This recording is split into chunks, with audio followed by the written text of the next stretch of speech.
like we're actually at like towards the end of the semester. We have like a couple weeks left. Yeah, I just replied your email. You're asking for the final exam, right? Yeah, like do we have a That's date set for that? not yet. Not yet. Not Okay. right. Usually they update on 21st, but I don't think it's there yet. Okay, gotcha. Thanks for telling me. You're welcome. You're welcome. As soon as I get it, I'll post. Great. Okay, let's start. Let's start with NG. I think I need to. Oh, yeah. Put my part first. Oops. What happened? What did I do? Okay.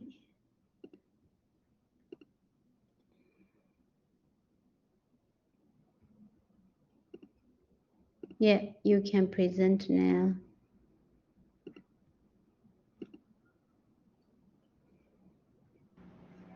Okay, so I am doing the Laplace transformation. It's homework 18 question 1. It's asking me to transform, I'll make this larger, f of t equals to t squared plus t. Is there a question? Okay. So the Laplace transformation formula is, I'm not sure if you can see here. Oh no. What am I doing? Okay.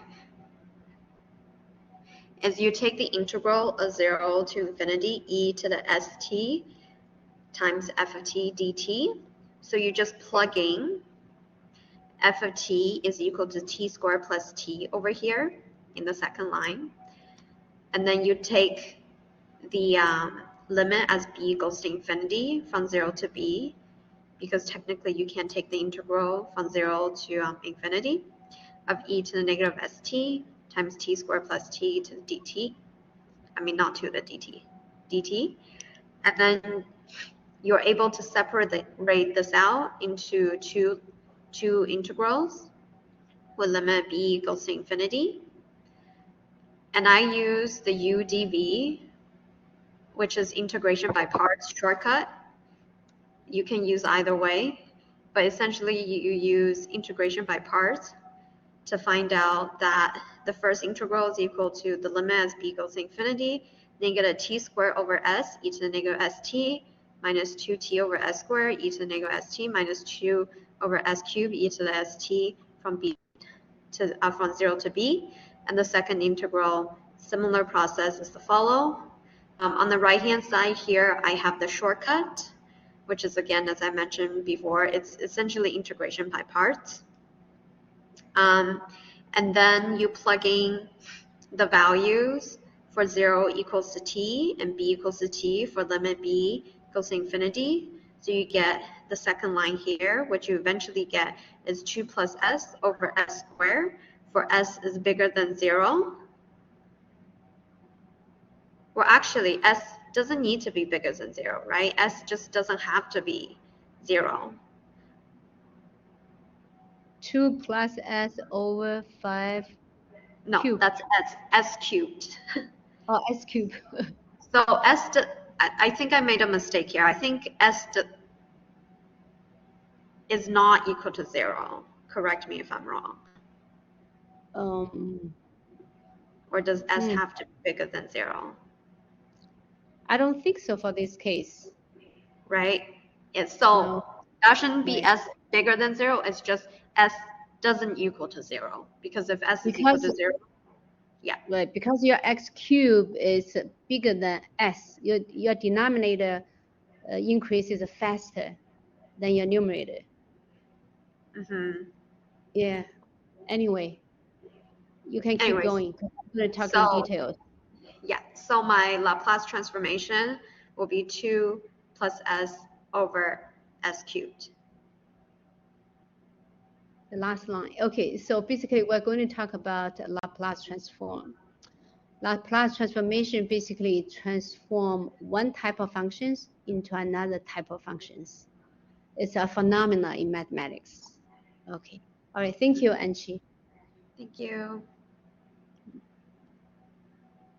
All right. That's Anchi. Yaprak.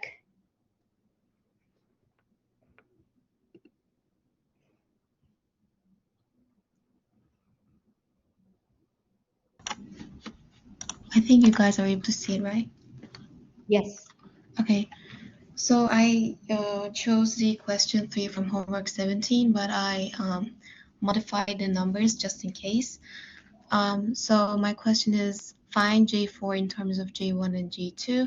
So for this question, we need to use the recurrence relationship for the... Remind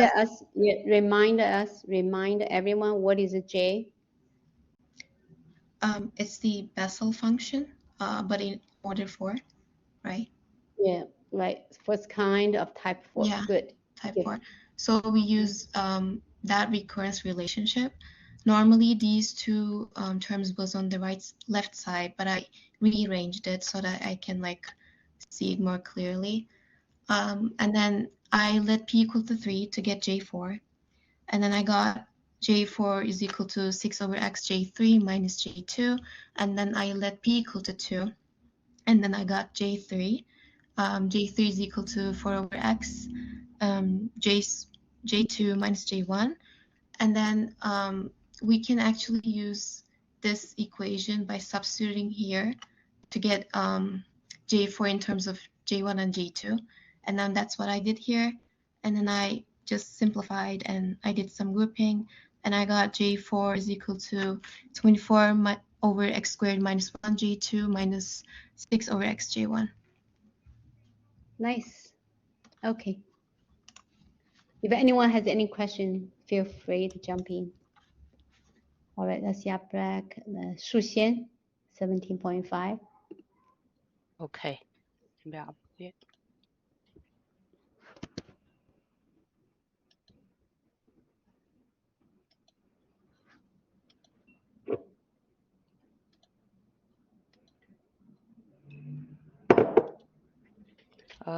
Can you see it? Mm-hmm. Okay.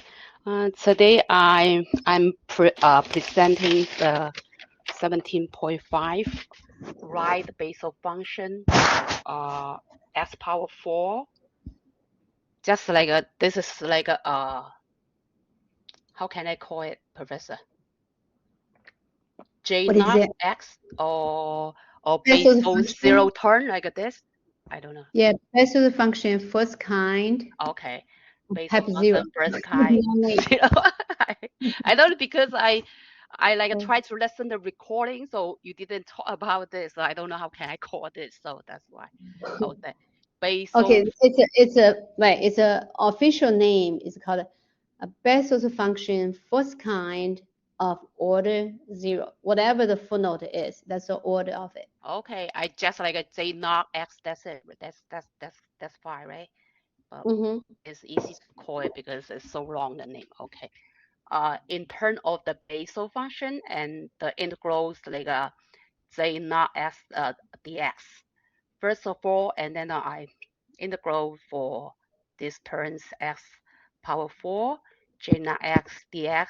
I rewrite like integral x like a power 3 times x J0 x dx. This one I use like part integrals. I have like a form over here, just review for everybody. That integrals u dv equal uv minus like integral v dvu. So let u equal like x power 3 dv is xj over here. So dx, and then the v I use because in last class we like improve this xj1 x plus c equal integral xj0x dx. So that's why v is xj1x. So du is like here, du is 3x power 2 dx.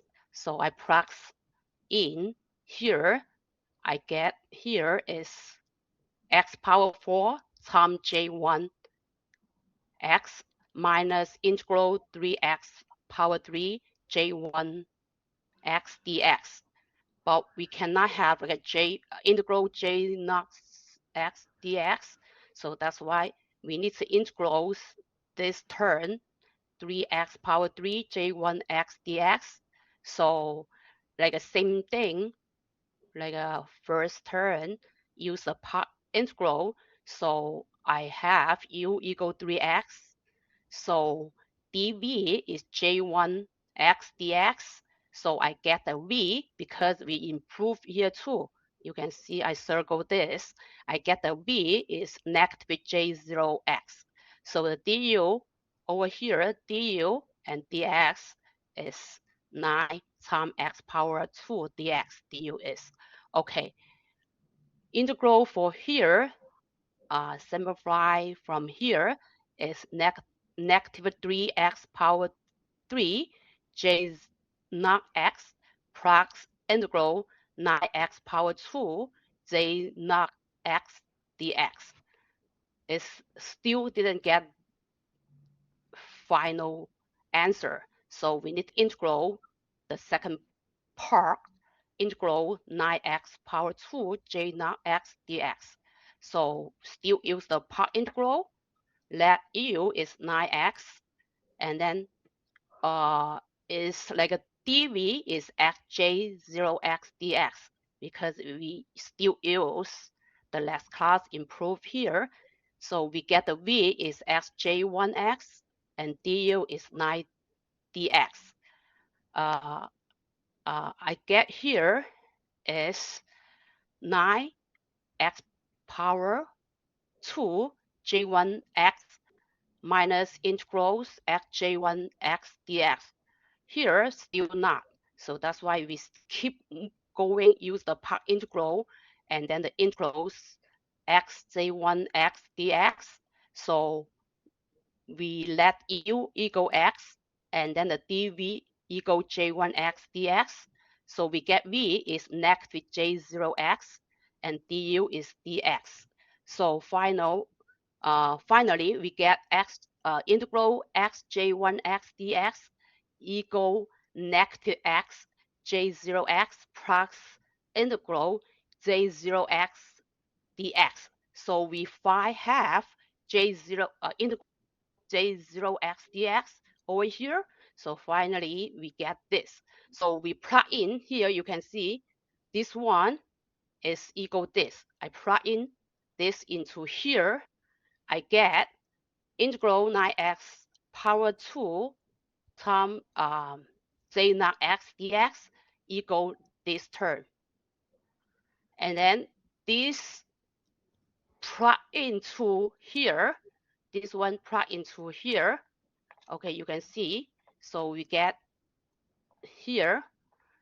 So this one plugs back into here. The final answer is integral for here, right? Like a Basel and then Basel function and integral j naught x dx is final is answer right here. So Great. equal x power 4 times j1x plus 3x power 3 j naught x minus 9x power 2 j1x minus s j naught x plus integral j naught x dx. That's final answer.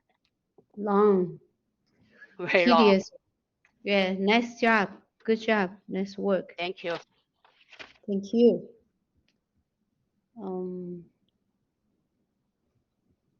David, oh no, hold on. Moses, 17.1. Then David. David, you can do 17.4.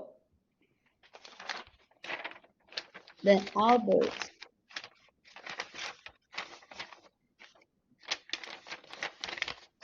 Hi, can you see it? Yeah. Okay. So for this one, it asks us to find what gamma of 5 over 2 is, knowing that gamma of 1/2 equals to the square root of pi. Hold on a second. Hold on a second. Yeah. Last time you showed the gamma of Yes. x plus 5, Yes, right? I did. But I don't like you to choose one type of question to do it. No, that doesn't work for presentation. Okay. I understand Okay. you want to give credits for that, Mm-hmm. but show different ones, okay? All right. You can do it. Yeah. Thank you. All right. Thank you. Okay. David.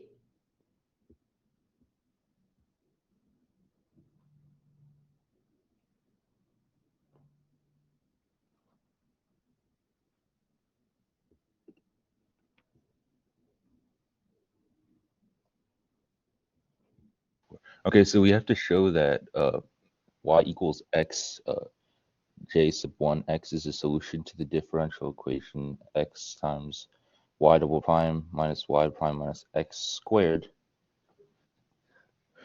j naught prime of x equals 0. And so I did this by first plugging in y equals x j1 x into the equation, but there are some. I thought at first I had to use a series, but I looked over some rules in the notes, and it turns out I did not. So first I had to look at the derivative of y, and so the rule is that x to the p, j sub p of x equals x to the p, p minus 1 of x. And so this works out really nicely here because we have that y prime right there, and so that's just the derivative of y, and so we get right here that y prime equals x prime, j of 1 minus 1, which is x, j naught of x. And then we also need y double prime, and so a similar approach can be taken, but in this case that means we just have to take the derivative of, again, of the first derivative. And here I use the product rule because I don't know, I just thought it might be useful. And so here we split it up, right? Derivative of the first times the second times the second, plus the second times the derivative of the first. Here we can utilize that other rule where j naught prime of x equals negative j1 of x. And so we end up, after I put this all in, things start to cancel out really nicely. See that? Yeah, I plug it in, and yeah, everything ends up canceling out, which means that y equals x j1x is a solution of that differential equation. Nice. Okay. Albert, is Albert here? I don't think so. Okay. So anyone else want to present or has any questions?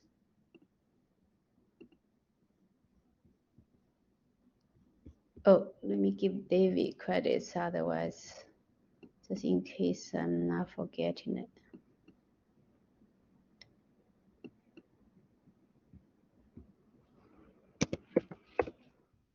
I missed Ryan's presentation. Haven't heard from Ryan.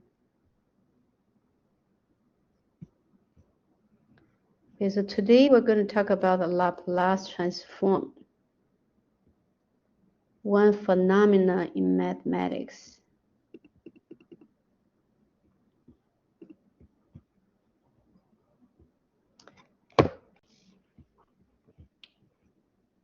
So it's this, as Anchi showed, one of, so Laplace is this. So this L represents the Laplace transform. So transform one function, one type of function. You see, this is a function in terms of t, into another type of function. You see this function in terms of s. The definition is this. So this part is the definition. Through this improper integration from 0 to infinity, e to the negative st. You see that s is hiding here, negative st. Then multiply by f of t. So whatever we want to transform, that's part of the integrand. That's part of the integrand. So this is the definition of Laplace transform. Well, let's go back from the beginning. So we have seen how to solve differential equations like this. And we used to use this kind of variables to represent the equation. Then later we use our RC circuits, stuff like that, corresponding to a mass spring dash part system and a series of RLC circuit.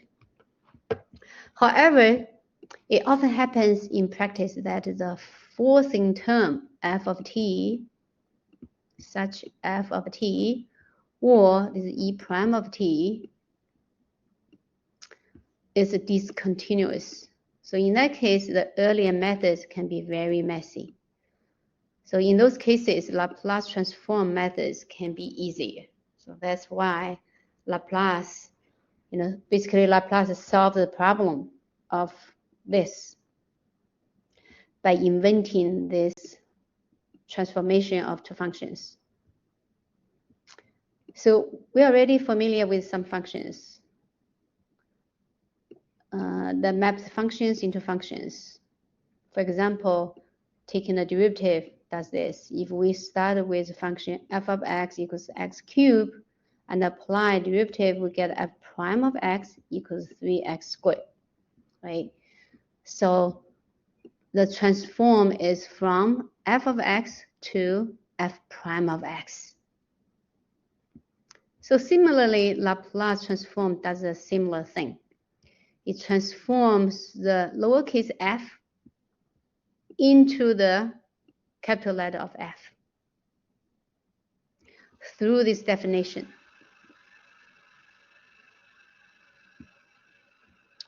Okay, for all values of s for which the improper integral converges. All right. Convergence is very important. Let's see this example. Find the Laplace transform of the function, a constant function, right? For t greater than or equal to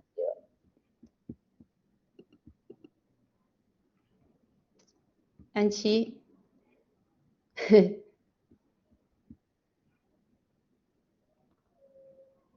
Oh, Albert says, right, he said earlier too.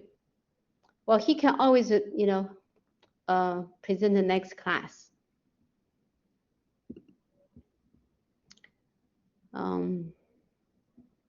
So f of t in this case just a constant, or especially for this case just 1. So if we put in 1 here, as if we didn't put anything. So dealing with the improper integrals, so we take a limit that we use dummy variable b, then let it be run into infinity. Then we integrate this. Right. So e to the negative st integration just 1 over, or e to the negative st divided by negative s, right? E to the negative st divided by negative s. Then we see, right? When we evaluate from 0 to b, we just get this. Then let it be run into infinity. So in the end, we get a 1 over s. 1 over s. Because the function is defined for t greater than or equal to 0. So in this case, we want s to be greater than 0, because x cannot be 0, right? Because s is in the denominator. So t can be 0, but not s. So s has to be greater than 0. So if s less than 0, we notice the integration does not converge. Anyone has any questions? So this is a very simple, very basic example of Laplace transformation. So it has transformed not 1. It transformed 1 to be 1 over s. So you can think of this as capital F of s equals to 1 over s. Can you imagine in your head? Draw the picture of f of t, just 1. a horizontal line, right? A line parallel to x-axis. Then Laplace transform that graph into 1 over x graph, which is one piece in the first quadrant, another piece in the third quadrant. Just imagine this phenomena, you know. Isn't it, you know, like a miracle? You can somehow transform a straight line into a rational constant function into a rational function.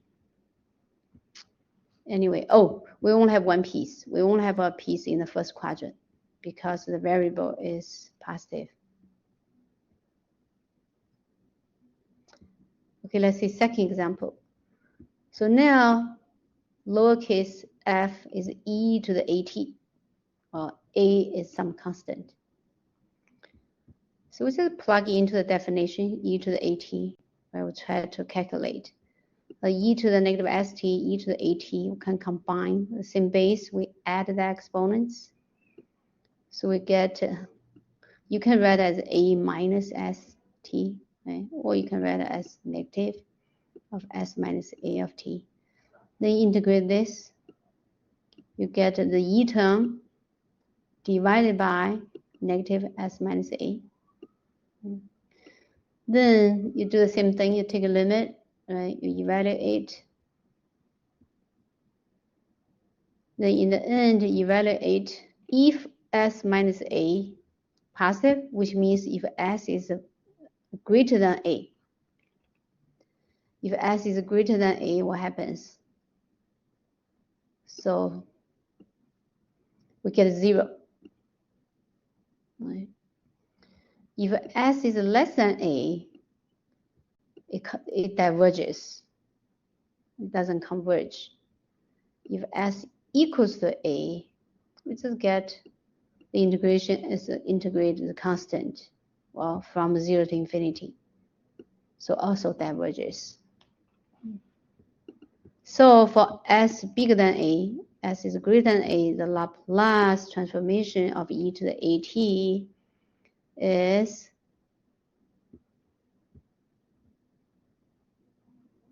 okay. The above we didn't write down the solution. Okay, so the calculation is here. Right. The Laplace transformation, we just get 1 over s minus a for s greater than a. E to the at, exponential function, 1 over s minus a, rational function. Isn't this great? Before, when we do transformations of functions, we have to transform between the same type, right? But now with the Laplace transformation, we can transform one type of functions into another type. We transform a constant function into a rational function. We transform exponential function into rational function. Kind of crazy, huh? Anyone has any question?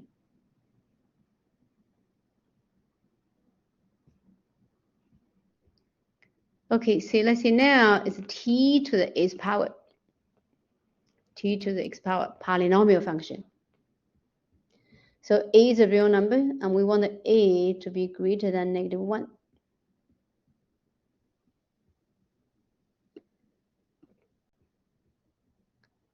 So we use the definition where f of t is t to the x power, and do some calculation. Use a u substitution. I'm going to skip the calculations, okay? I believe all of you can do that. What's the miracle here? The miracle here is Laplace transform t to the x power for a is greater than negative 1. It's a gamma function divided by s raised by a plus 1. For s being positive. You can calculate when s negative or equal to 0 or both diverges, because we need convergency.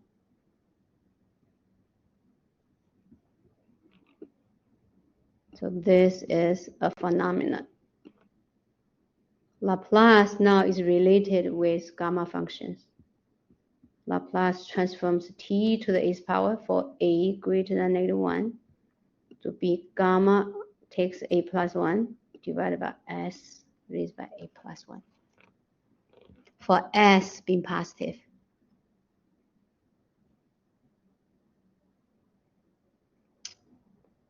Here we call the gamma function if n is positive integer, because gamma can take rational numbers as well. That's for some extra study. Gamma half, you can do the fractions. Okay, so we know for positive integers, gamma of n equals the n minus 1 factorial. We talked about last class, right? So if we plug in n different a's for this Laplace transformation, let's see. If a equals positive 1, we get a gamma of 1 plus 1 divided by s raised by 1 plus 1, we should get 1 over s squared. If a equals 2, we do the same, gamma of 2 plus 1 divided by s raised by 2 plus 1. We simplify, we get a 2 divided by s cubed.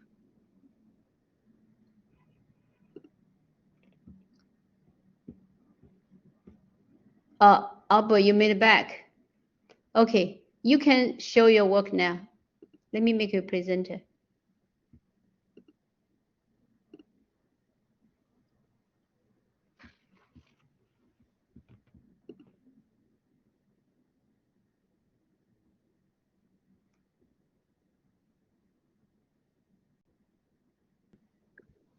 Okay, Professor, thank you so much. Do you hear me now? Yes. Okay, good. Thank you.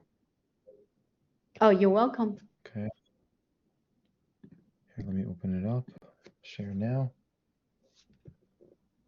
Okay, you see it? So this is 16.1. This is why I didn't get to last class. Thank you for letting me present it. Okay, we're doing the Frobenius solution. Okay, for x squared y double prime plus x y prime plus x squared minus 4 y equals 0. So what we need to do here is obviously get to all the way at the end where we have a solution to this where it's y double prime plus px y prime plus qx y equals 0. That's what we have to simplify it down to, and we're going to need some sort of equation that it's going to work for. So I wrote the equation all the way up there on the top left. I got the px and qx that I needed for it to work. I got that p naught or p0. So at 0 it's 1, and q at 0 is minus 4. I plugged that into our equation on the top right to get the roots, to get our r's. I got r1 equals 2 and r2 equals minus 2. We wanted to substitute in for the y's, y prime, y double prime, these special equations of y equals the summation of n equals 0 to infinity, cn x to the n plus r. Y prime is the derivative of that, and y double prime is the second derivative of that. So you see that I plugged it in. I have x squared and then y double prime, right? The summation of n plus r, n plus r minus 1, cn, okay, plus x times the y prime plus x squared minus 4 equals x squared minus 4 times y. The equation that we substituted for y equals 0. I did some combining and simplifying over there that I don't think we need to go through. Then I got the line. Can you tell us how did you line up the exponent for x, for the variable x? Where? Oh, you don't see my arrow, right? You No. see, you have a line in the middle of the screen. You have lined up the exponent for the variable x.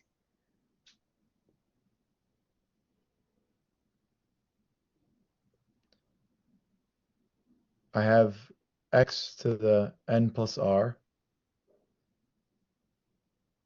right? I have x to the n plus r in each of them. I'm not understanding your question. Okay, let's go back to, okay. You see your y prime, y double prime line, right? Yes. Go 2 lines down.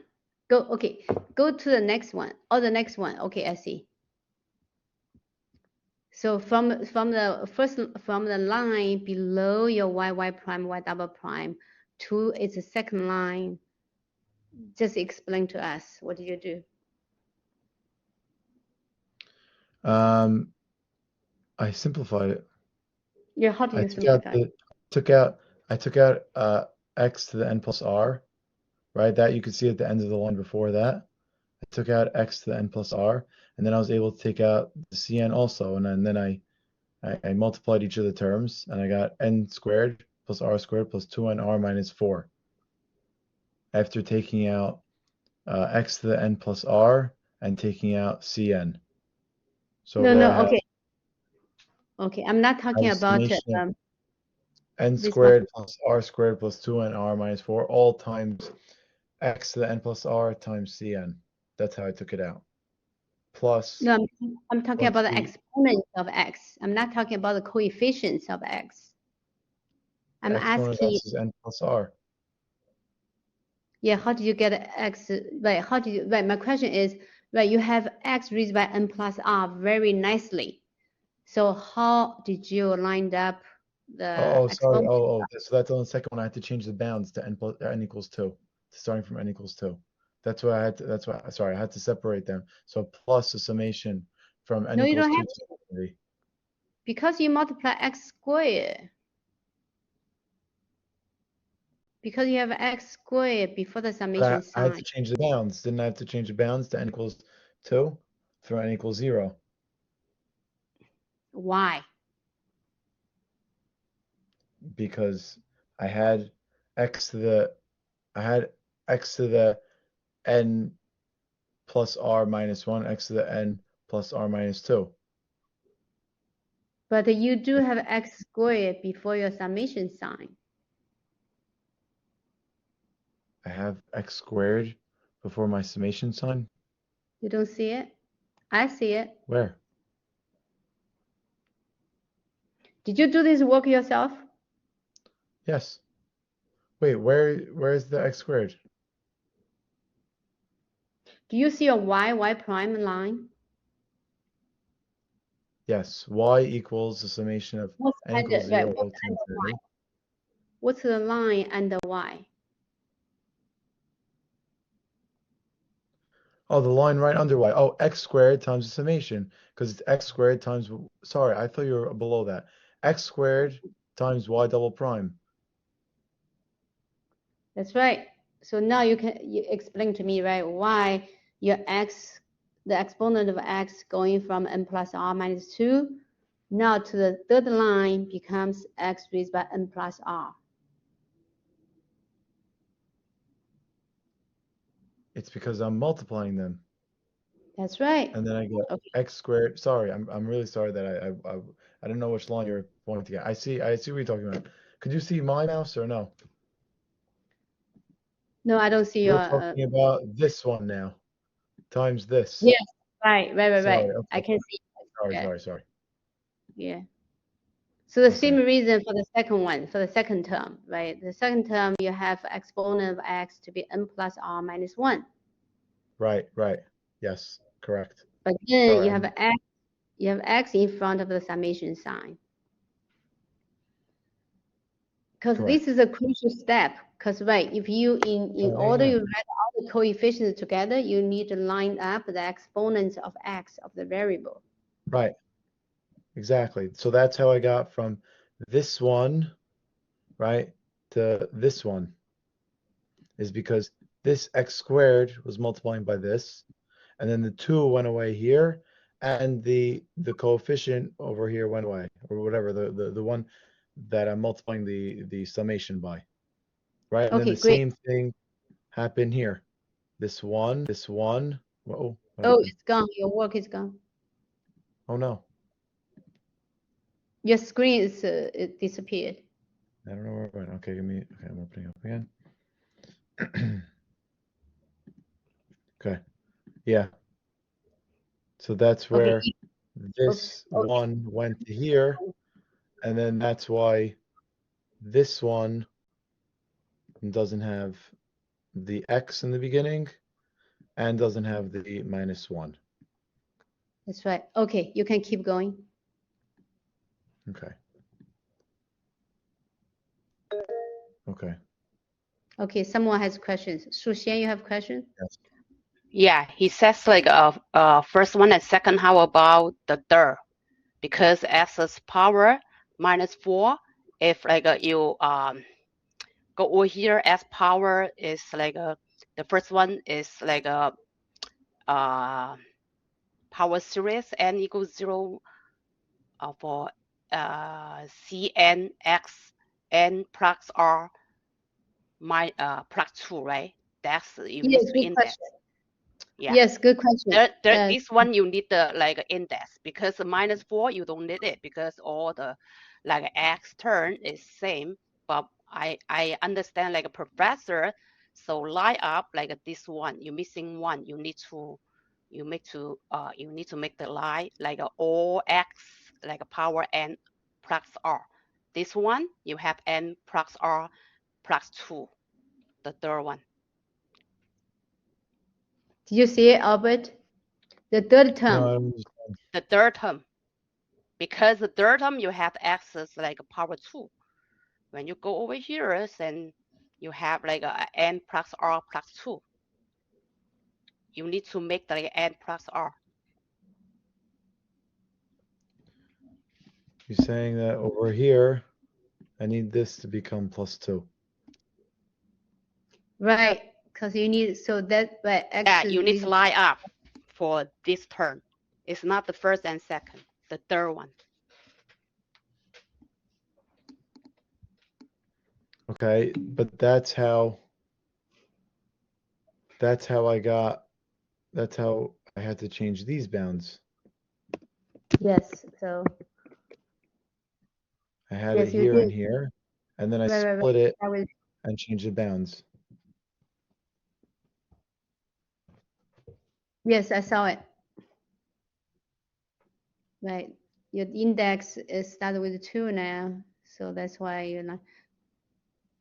Yeah, but yes, he did. Yeah, Albert, I saw it. You see how for n equals 0, you split into this case. For n equals 1, you split into this. Yeah, you can keep explaining. Yes, you're right. You did right. Okay. Yeah. And then so from here, oh, somebody deleted it again. Okay. Thank you. I don't know why it keeps coming and going. Okay. So now this came down to here. Okay, I brought it down here. We're going to look at it for n equals 0, for n equals 1, n greater than 2, greater than or equal to 2. So when n equals 0 here, so this goes away, and this goes away, and we have r squared minus 4, c0 equals 0. So if r equals -2 or 2, it both comes out to 4 minus 4 and 4 minus 4. So C0, that should be, can be any number. Okay. So C0 can be any number because it's being multiplied by 0 for n equals 1. So this becomes 1 because that's really n squared plus r squared plus 2r minus 4. That's just substituting 1 in for every n. So for r equals 1 and r equals -3. Okay, so if you plug in 1 or -3, okay, you're going to get 0 for this coefficient for our C1. So that's going to make C1 0. C1 can be any number if r equals 1 or -3, or otherwise it can be a different number that we're going to that maybe we'll see. So for n is greater than or equal to 2, then we get n squared plus r squared plus 2nr equals -4. Cn plus Cn minus 2, because now this -2 comes in because we have 2 to go. That's why we're doing greater than or equal to 2. Okay, so then now this comes in because we could go back 2 terms. Okay, so then we manipulate it algebraically. So for, let's say, r equals -2, we're going to get this times Cn plus Cn minus 2. Cn is going to come out to, all the Cn's are going to come out to minus Cn minus 2 over n times n minus 4. Okay, for any n is greater than or equal to 2, and n is not equal to 4. Okay, for r equals 2, we're going to get really n squared plus 2nr, which becomes 4n. Okay, that's going to be like this, but plus instead. Okay, Cn plus 2. We also get minus Cn minus 2 over n times n plus 4 instead of 4 is n minus 4. Okay, so that could work. And it's going to be that for any n is greater than or equal to 2, right? And that can include n equals 4 also. And then I got that we're going to get something like this. If we continue doing that, we get Cn equals -1 to the n C0 over 2 to the 2n minus 1 n factorial times n plus 2. And if we plug it into this equation that we like to have, is y1x equals C0 x squared 1 plus this long summation that we had something similar over here. And now this is a solution that we were looking for y double prime plus px, y prime plus qx, y equals 0. All right. Thank you, Albert. Thank you. Sorry for the confusion earlier. No, it's okay. So I think Thank you Israel. so much for letting me do that. Oh, of course. Israel also wants to present something similar to 17.1.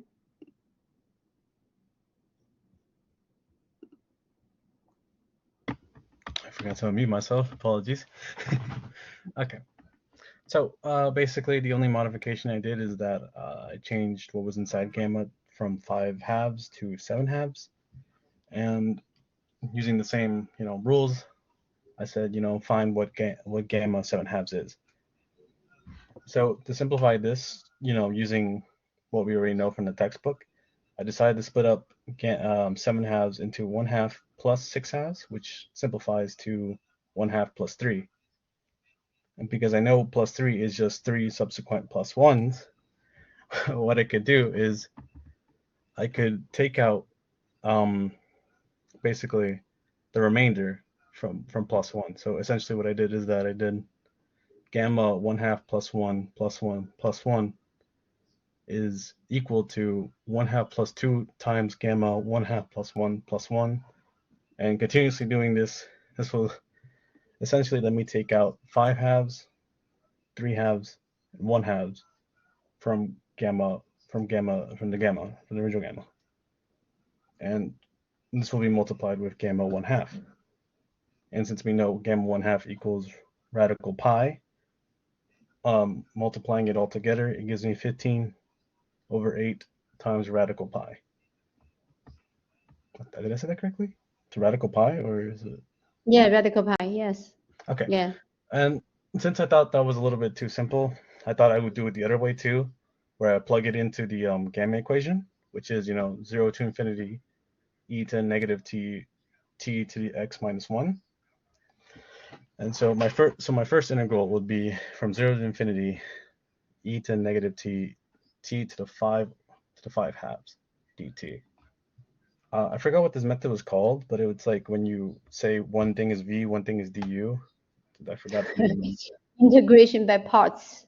And thank you, integration. So and then I did integration by parts. Right. So sometimes if you get confused, you don't need to think about the name. Think about where does it come from. It comes from the product rule. Yeah, when you take derivatives, you alternate the product. You have two functions, f times g, right? You alternate So when you take the integration, so one of the alternates becomes, we call in the integration, we call integration by parts, but it comes from product rule. Yeah. So I now realize that I did make a small error. Yeah, I remember it is supposed to be minus the integral of what is it called?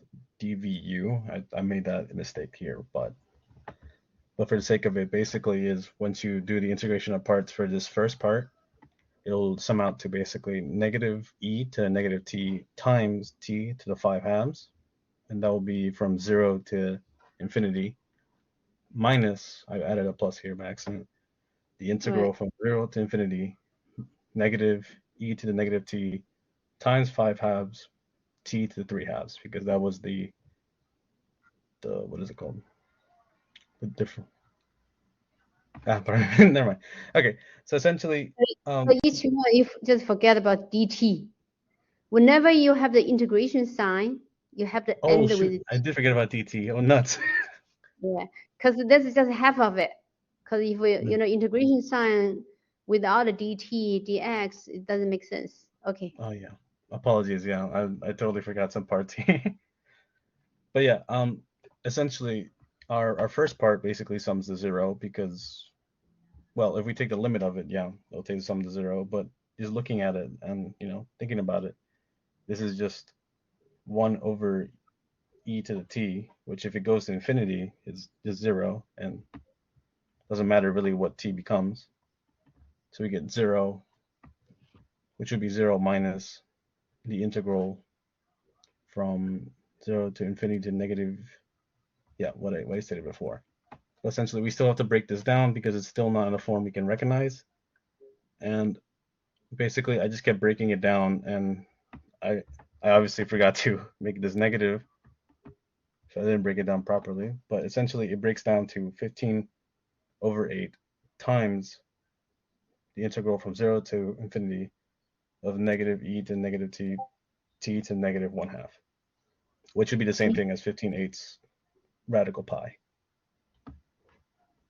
Right, dt. Okay, what I like about it, like you did show us, gamma takes fractions as input, and the answer will evolve with the square root of pi. Okay, that's the next part. Okay, thank you. Thank you.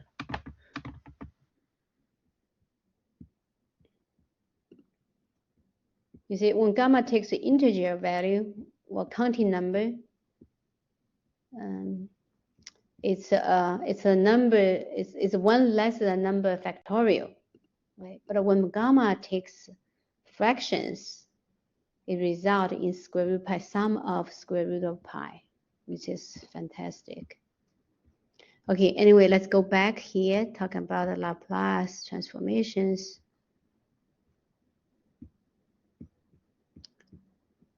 So we have seen two types of Laplace transformation. Laplace transforms a constant function into a rational function. Laplace transforms exponential function into a rational function, or for a restricted domain, of course. And Laplace transforms this t to the 8th power into a gamma function. You see, a is greater than -1.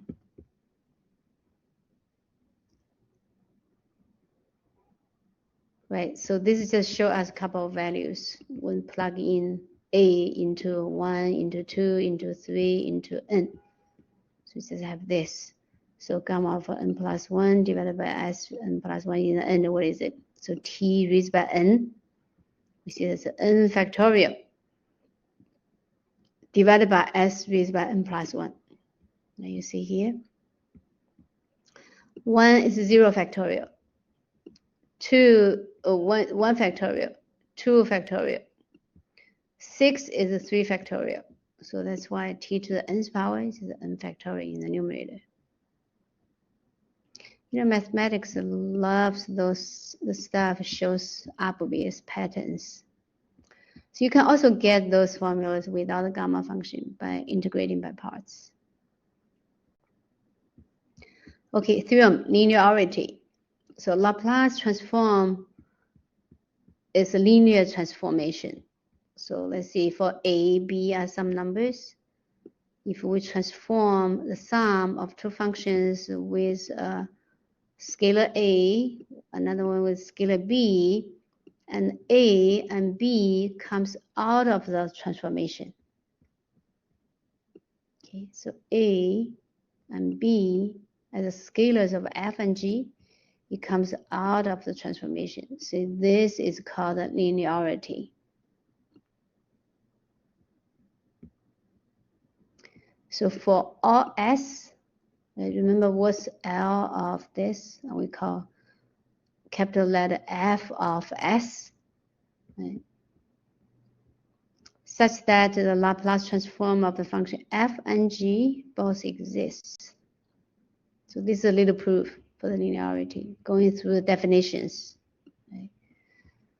So if this is a function to be transformed, we just plug in. That's a function to be transformed into the definition. And then, of course, because A is a constant, we can pull out of the integration sign. And B is constant, we can pull out of the integration sign, right? Then we rewrite the rest of it as Laplace transformation. So little simple proof. Anyone has any question? If you have any question, feel free to jump in anytime. Well, let's say this one. Laplace transform this mixed function. So this part is, we have a thing, right? Polynomial. And this part, we also have thing, because remember the A, as long as A is greater than -1, that's the only requirement.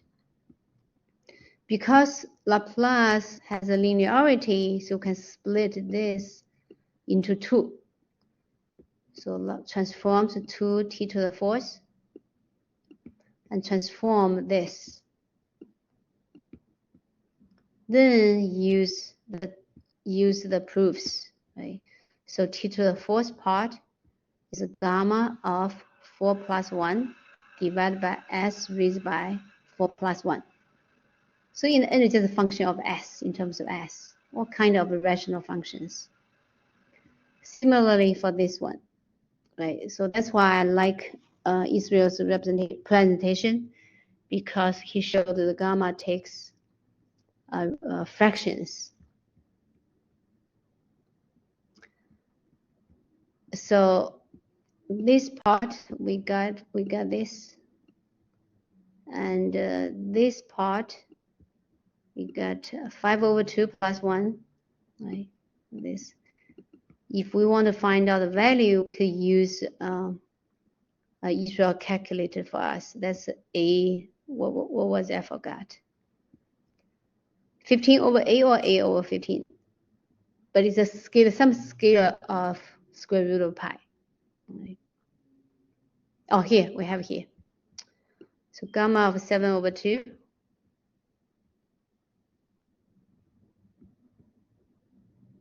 Right. So Israel calculated with the definition of gamma, which is great. Or we could use this definition of gamma. This is not the definition, the relations of gamma from the present term and the next term, where x and x plus 1 has such relation. So gamma of x plus 1 equals the x times gamma of x. And the gamma of a half equals the square root pi. So we can use this to calculate. So indeed, gamma of 7/2 equals 15/8 square root of pi. Okay. So we need to remember this piece. Gamma of a half equals the square root of pi. Anyone has any question? So this is new to us.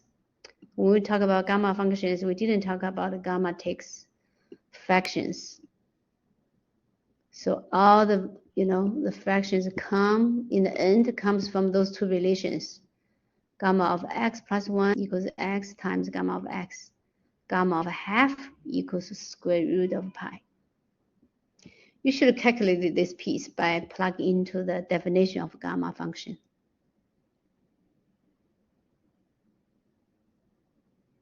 So plug in, we calculate. So in the end, the Laplace transforms this function into this function.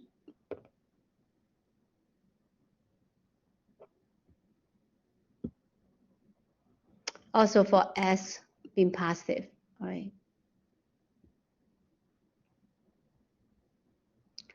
Let's see this example. Laplace transformed Cauchy and Sanch for some k positive. So remember Cauchy of kt. Cauchy of kt is defined as e to the kt plus e to the negative kt divided by 2. Sanch of kt is divided by e to the kt minus e to the negative kt. So the only difference is one is plus, one is minus, and divided by 2. And we already calculated this piece, Laplace of the exponential function e to the at equals 1 over s minus a for s greater than a. So let's put in. So Laplace, so transform this Cauchy of kt is same as transform of this, right?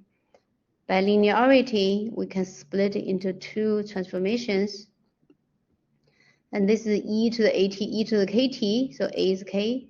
E to the negative kt, a is negative k. So for this one, we get 1 over s minus k.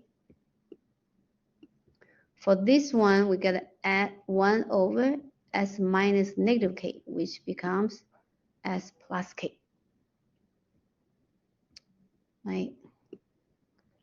Common denominators, combine those two terms. In the end, we get s over s squared minus k squared. Difference of two squares. For s greater than k, greater than 0. S greater than k comes from before, because in this case, we want x greater than a. Anyone has any questions?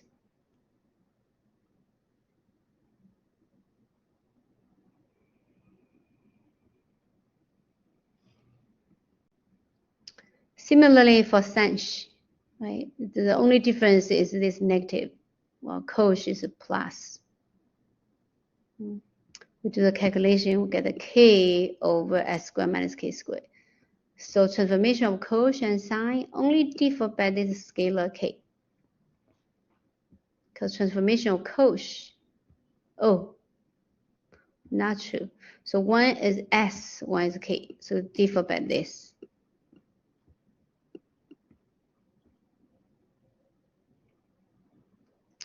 Remember, we have a definition of e to the ikt is cosine kt plus I, imaginary part, sine kt.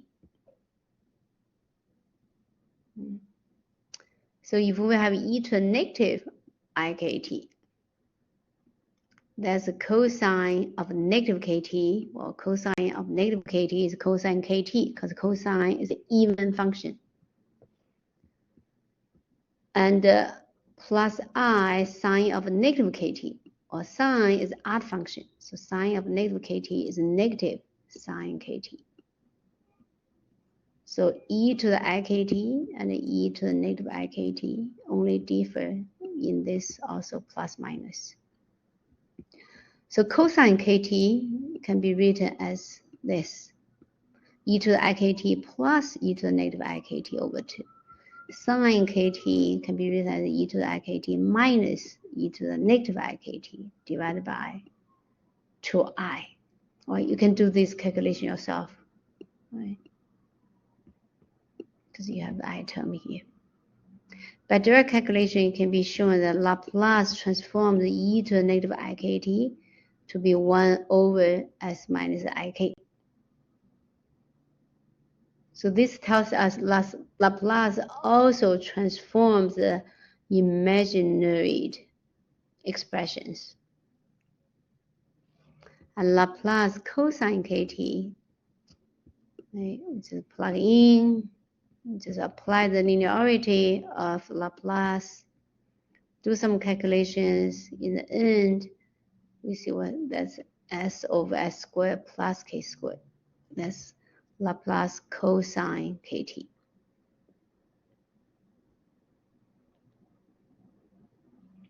Or Laplace sine kt.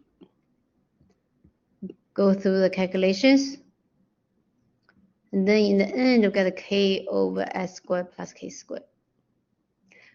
The phenomena is when we calculate the cosine kt, sine kt, we have to use this.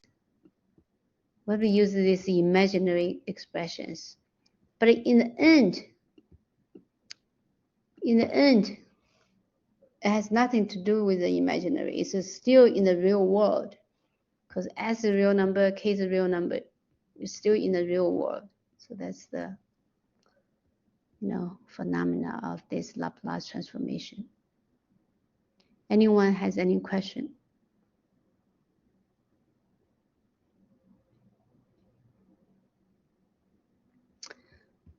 So Laplace transform of sine kt, cosine kt can also be calculated directly from the definitions of Laplace transformation by integrating by parts.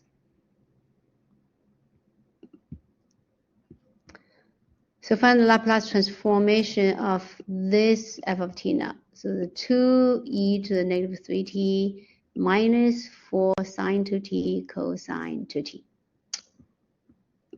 So sine 2t times cosine 2t, well, we use, this is the 2 of sine 2t cosine 2t. Is a double formula for sine of 4t, sine of 2 times 2t, which is sine 4t. So this negative 4 sine 2t cosine 2t can be written as negative 2 sine 4t. Right? So this is a negative 2 sine 4t. So we transform the first piece. Right? By linearity, 2 comes out of the transformation, so e to the negative 3t. And then this is 2 sine 2t cosine 2t is sine 4t. So transform this piece is to transform negative 2 can factor out, then by linearity can be pulled out. So transform sine of 4t. Well, by the formula above, sine of 4t just 4 divided by s squared plus 16. Right? Remember 4 is kt, sine of kt is k divided by s squared plus k squared. So that's 4 over s squared plus 16. And the e term, e to the at, remember that's s minus a, 1 over s minus a. So s minus negative 3 becomes 1 s plus 3. So I have this 2 over s plus 3, and the minus a over s squared plus 16. Isn't this crazy? Laplace transforms the mixed 2 types of functions, exponential decay function plus sine cosine function into a rational function. Yes, David. I think I missed a step. When you apply the Laplacian to the 4 sine 2t cosine 2t, why do you go to put in the 2 sine 2t? Remember the formula is kt, sine of 2t, sine kt. Then in general, it could be sine of any t. No, I meant like, see the 2 sine 2t, the 2 in front? Yeah, that. Why do you know it's double formula? Because sine 40 equals, remember sine of 2t equals 2 sine t cosine t? It's like what, the double angle formula or something? Exactly, double Okay. angle formula. Okay, thank you. You're welcome. Your angle is 2t, now double angle is 2 times 2t, 4t. Double angle formula, yes. Okay, any other questions?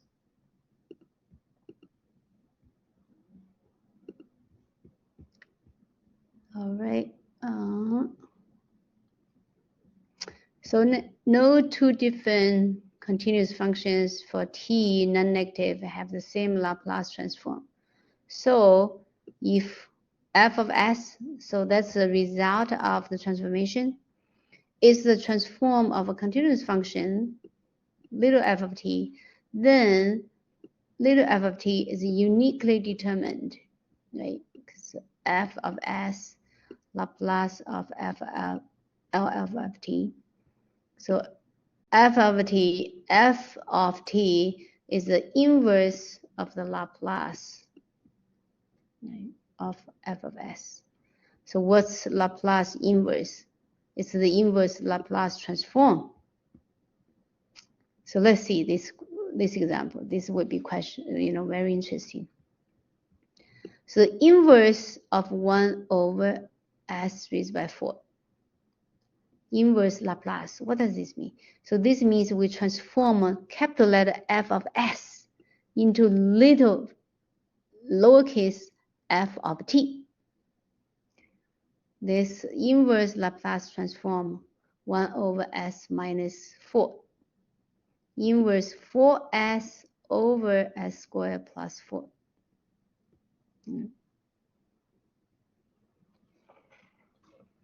Remember, we have a couple of calculated solutions.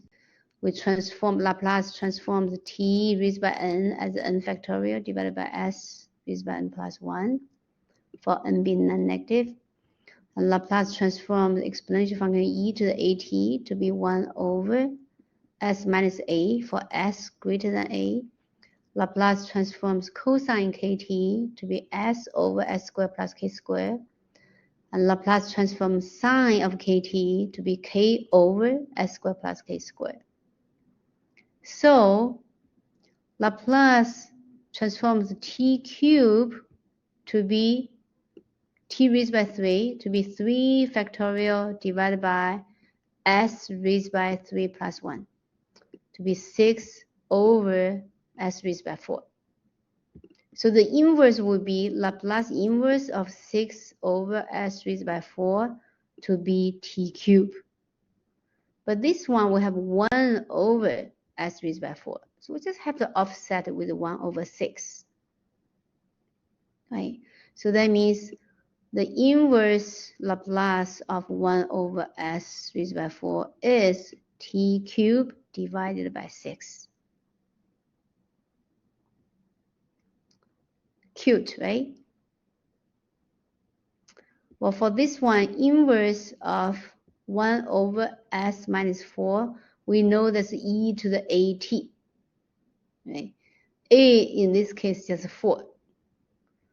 So 1 over s minus 4, the inverse is from e to the 4t. Right? E to the at is 1 over s minus 8. E to the 4t is 1 over s minus 4. So the inverse Laplace of 1 over s minus 4 is e to the 4t. Inverse of Laplace of 1 over s raised by 4 is t cubed divided by 6. Laplace of cosine 2t is s over s squared plus 2 squared. So this is k. S over s squared plus k squared. K is 2 in this case, so that's s over s squared plus 4. But we have a 4s over s squared plus 4. So we just have to offset with 1/4. So 4s over s squared plus 4, that's transformation of 4 cosine of 2t. right? So the inverse of transformation of 4s over s squared plus 4, this is 4 cosine 2t.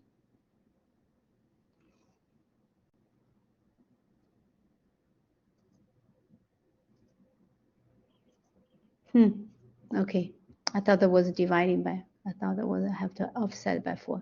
Okay, anyone has any questions? This is cute, huh? All right, so piecewise continuous functions. So f of t has two parts. For the domain t less than a, oh, a is just some number, right? The function is 0. And for t, some other domain t greater than or equal to a equals 1. So see these two pieces, the piecewise function. So where a is non-negative, so we want to find the Laplace of transformation for this. It transforms a piecewise function. Let's see. Use the definition, Laplace transformation. So we plug in. Right. Plug in. So this is for s being positive.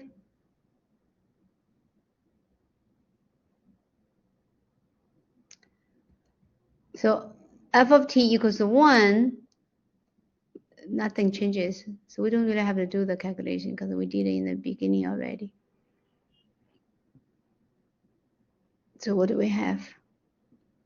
We have e to the negative as divided by s, for s being positive. Right? If s is negative, it wouldn't converge. It would diverge. So we just ignore that. So for little f of t, in this case, is also written as u of t minus a, the unit step function. So we want to write as, we can write as Laplace transforms this u of t minus a as e to the minus as divided by s for positive s.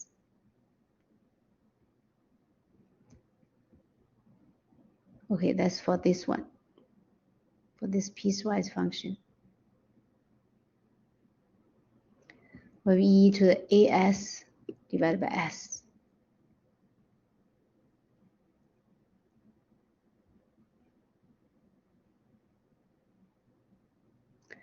Let's see this example.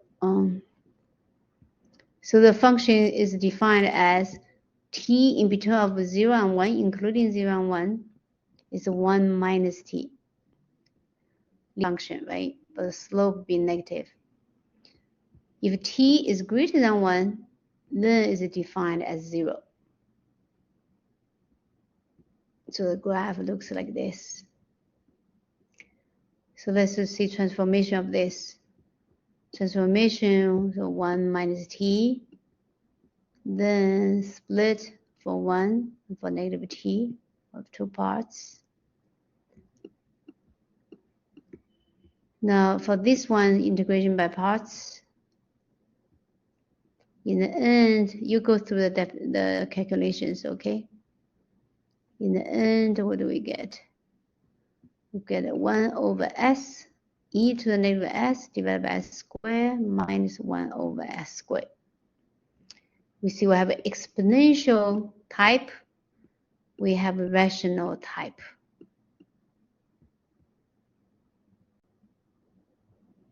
Okay.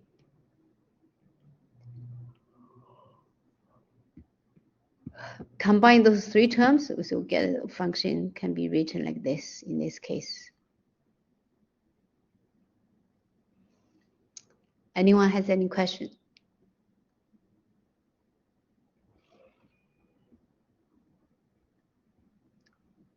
That's it, to the end. So that's the famous, very, very famous Laplace transformation. Some simple examples. So Laplace transformation is different from the transformations we learned from before. Before the transformations is from the same type to the same type. But now the transformation goes from one type to another type, or mixed type of functions to mixed type of functions.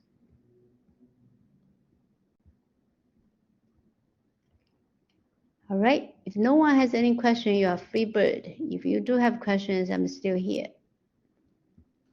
All right, thank you. Have a good night. You have a good night. Thank you.